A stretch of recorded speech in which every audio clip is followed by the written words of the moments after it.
The world, everyone. Merry Christmas, everyone who celebrates Christmas. If you don't, hello and welcome to Health Practitioner Business Success. And on my special show today, I've got a special guest, Dr. Kate. Hi, how are you? I'm good. How are you? Very, very good. So tell us a little bit and the audience a little bit about yourself, just to introduce yourself. I'm Dr. Kate, or Dr. Kate Beaven-Marks. I live in England. I work in London and most of the rest of England as well, depending on where my clients are. And a lovely phrase that I tend to use for what I do is I have a portfolio career. In other Awesome. words, I like hypno so much that I don't just do one thing, I do several things as well. So Yeah.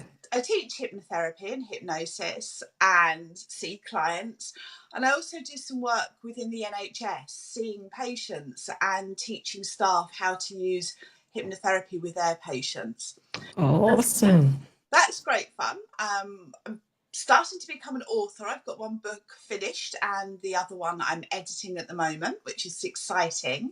And do a few other hypno related things as well, like speaking at conferences and being a supervisor. So quite diverse.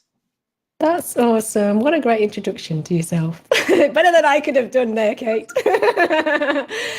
So you are a very experienced and advanced hypnotherapist. You've been around a good old while. I hope you didn't mind me saying. And Oh, I covered the grades well and yes, do some pretty stunning things over there in terms of maintaining good standards, in terms of not only your own training, but general standards in the CNCH for general hypnotherapy standards, which is an awesome thing to do. And that only came in not so long ago, and you've been an active member in there. So that is an awesome thing that you're doing there. Thanks. It was really wonderful to be voted onto the Professions Yeah. Board, and then to be re-elected. It's like, wow, somebody actually appreciates what I'm doing. So that's really nice. Yes, absolutely. And not a lot of people want that job, right? To be fair. Not. Although I think there were eight people put themselves up Oh, cool. for election, which is good numbers. That is good. That's good to hear, actually. That's good to hear that so many people care. It is, and it's interesting with the CNHC, which is the Complementary and Natural Healthcare Council. Hypnotherapy is actually their largest group of registrants. Ah, There's about, I think, 1,700 people registered wow. as hypnotherapists, which is pretty awesome that many That people is. hold themselves accountable. Absolutely. Because for anyone that's not listening, hypnotherapy is not a regulated industry. We kind of self-regulate the best we can, but that's the best we've got right now, right? Absolutely. And it isn't for everybody. If somebody's just maybe had a weekend's training or they've learnt from a book, then they wouldn't be eligible to register.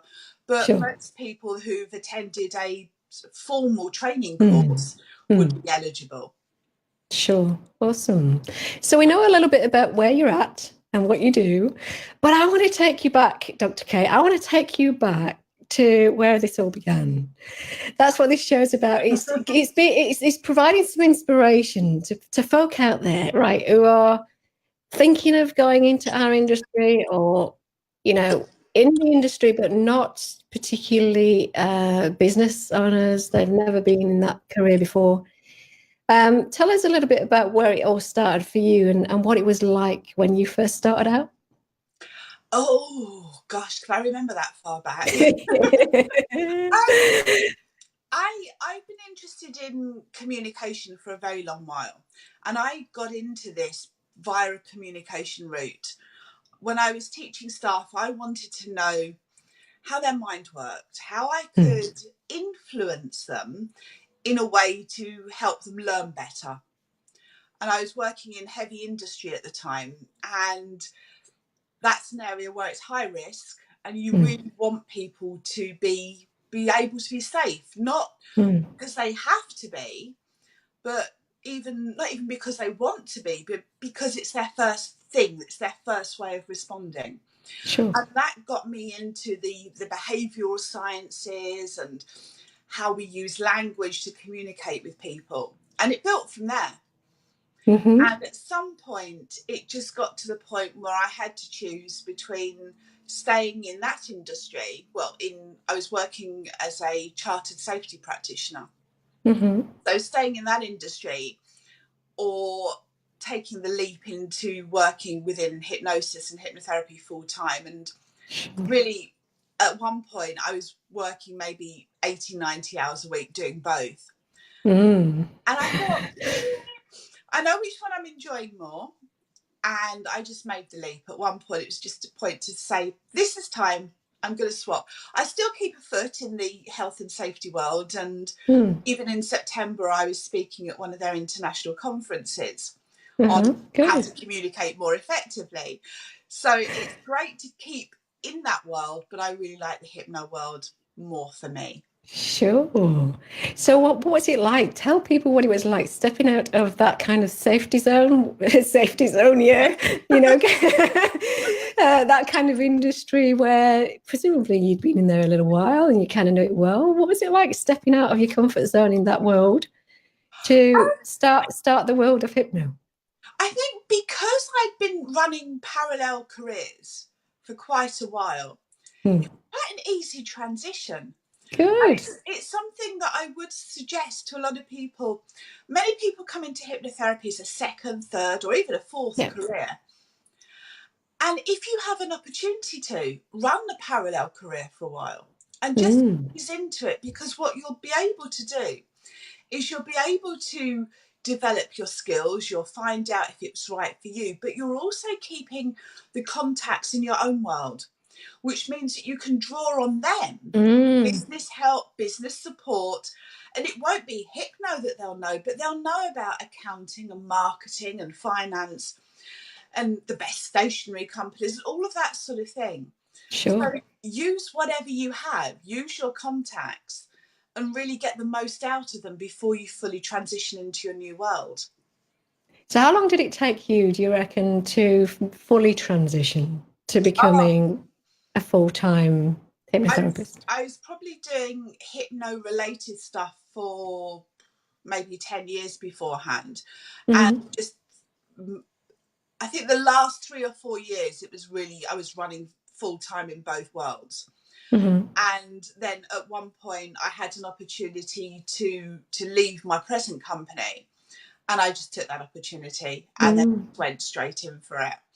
But it was a relief in a way to actually go back to a normal working life. Sure, It's I built bet. back up again since then.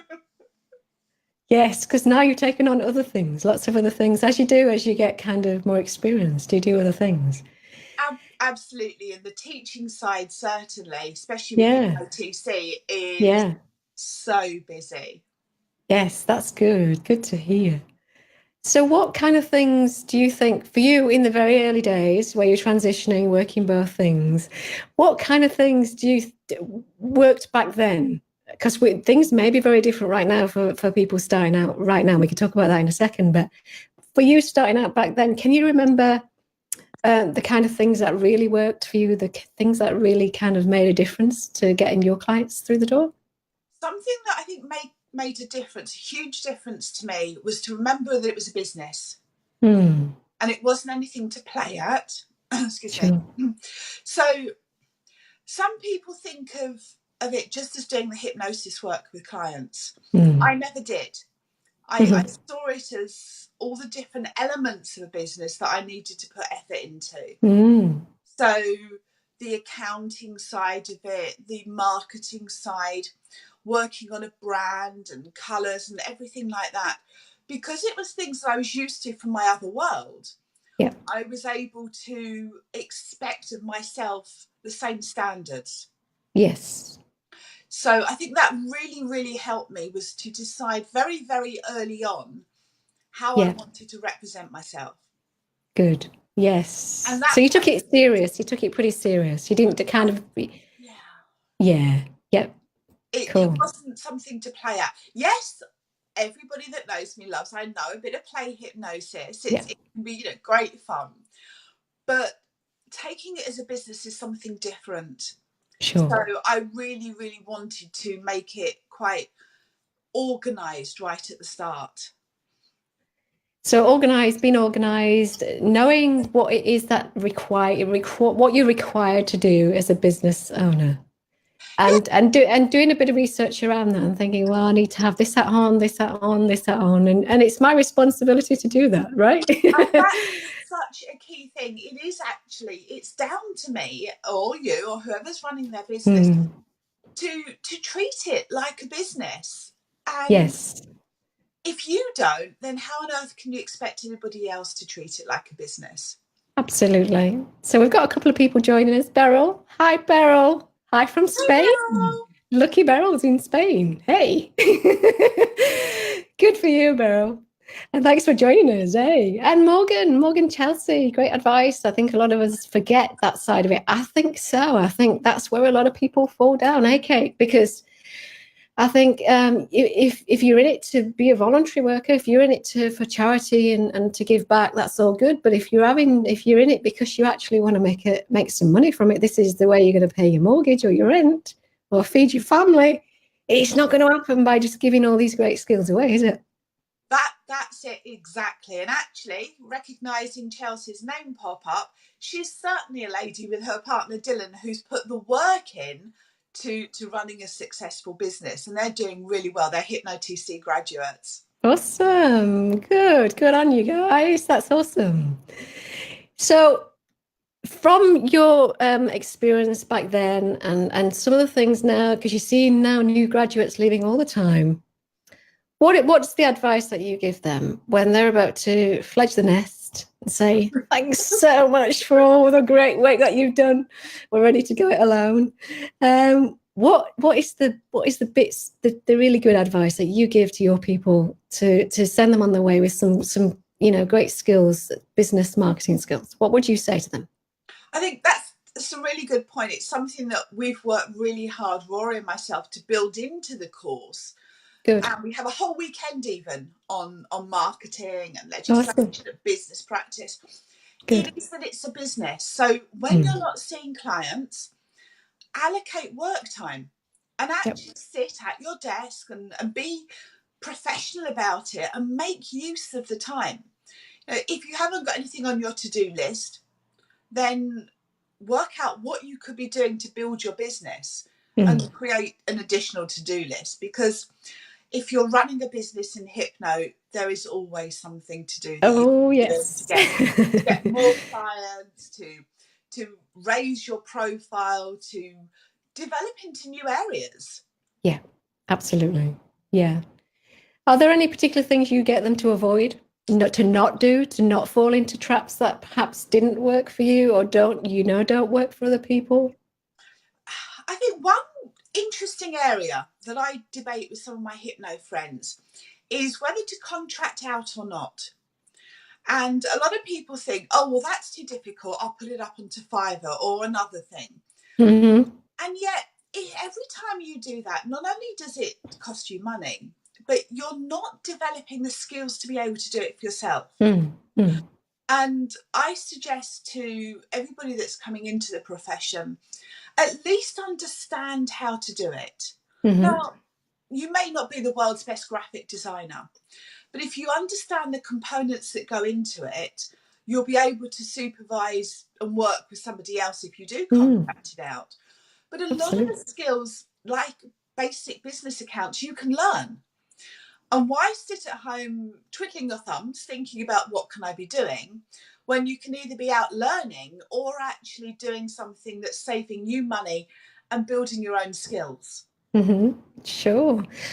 What do you think in terms of because when I first started, and I'm sure when you first started, I didn't even have a social media account. I didn't even know what Facebook and LinkedIn was when I first started. We did it all through SEO, through a website. That was it. We just had a website, good SEO, and that's it, right? What do you think these days with social media? Do you think it's made it easier for people to get clients, or is it kind of just a new method of doing things? I think But same as. partly depends on your type of clients. And it's something that I say to graduates and others quite a lot, that you may see the same people on Facebook, particularly in the hypno Facebook groups. That's Yeah. a tiny percentage of the number of working hypnotherapists out there. A tiny percentage. They're just the ones that like using Facebook. Mm. And it is useful. I would say that there's a need to be professional. If you're Mm-hmm. going to be visible, then you need to remember that you're visible at all times, not just when you choose to be visible. Sure. And I remember a few years ago a client telling me that she'd come to me because she'd chosen somebody else. They looked really good on their website. And then she happened to come across their Twitter feed. Okay. And this person was being very derogatory about their fellow travellers on the tube, making rather unpleasant comments. And she said, having seen that, I would never go to them as a therapist because they might talk about me in the same way. Well, of course. So it is really important if you are having dual roles on social media, I think, if you're being a professional and having a personal account, that they are very much separate. Otherwise, it could detract from your clients. You can use it really well. And if you use Facebook effectively, it can be a great medium, but not all potential clients may be using Facebook. So I think it's one of many, not the sole route.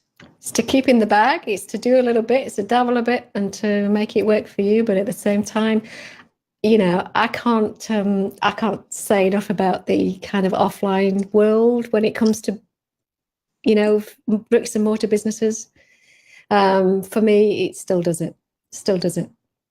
It's that physical connection with real people in your community, and it says so much that they see a three-dimensional object that smiles at them. You know, it does. It's still certainly social media is doing pretty well, but don't forget the offline strategies as well, for sure.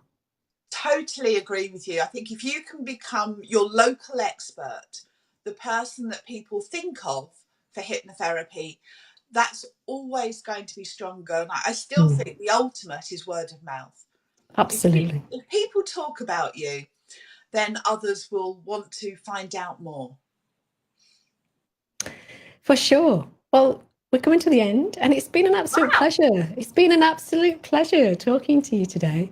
It really has. And I'm so pleased you managed to join me, and over Christmas as well, given that we're all kind of, especially Australia, it shuts down for about 6 weeks over Christmas.